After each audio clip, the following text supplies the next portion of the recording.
નમસ્કાર, આપ જોઈ રહ્યા છો સ્પાર્ક ટુડે ન્યૂઝ। વડોદરા શહેરના સિટી વિસ્તારમાં આવેલા ક્રાઇમ બ્રાન્ચની કચેરી બહાર પાણીગેટ દરવાજાથી જૂનીગઢી તરફ જતા માર્ગ પર મહાનગરપાલિકાની દબાણ હટાવવાની કાર્યવાહી ચર્ચાનો વિષય બની છે। સ્થાનિકોના જણાવ્યા અનુસાર આ માર્ગ પર કેટલાક લારી ધારકો દ્વારા દબાણ કરવામાં આવ્યું હતું, જેને લઈને સ્થાનિકો મહાનગરપાલિકામાં રજૂઆત પણ કરવા ગયા। જોકે કાર્યવાહી દરમિયાન માત્ર 3 લારીઓ જ હટાવવામાં આવી,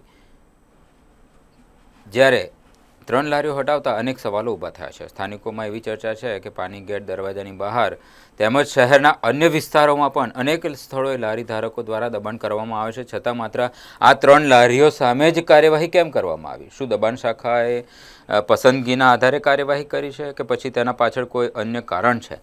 તે અંગે લોકોમાં ચર્ચા ચાલી રહી છે।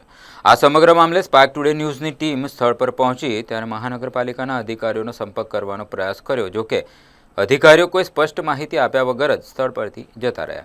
હાલ આ કાર્યવાહી અંગે અનેક પ્રશ્નો લોકોમાં ચર્ચાનો વિષય બન્યો છે। હવે જોવાનું એ રહ્યું કે મહાનગરપાલિકા સમગ્ર શહેરમાં સમાન રીતે દબાણ દૂર કરવાની કાર્યવાહી કરશે કે પછી આ મામલે કોઈ સત્તાવાર સ્પષ્ટતા કરશે।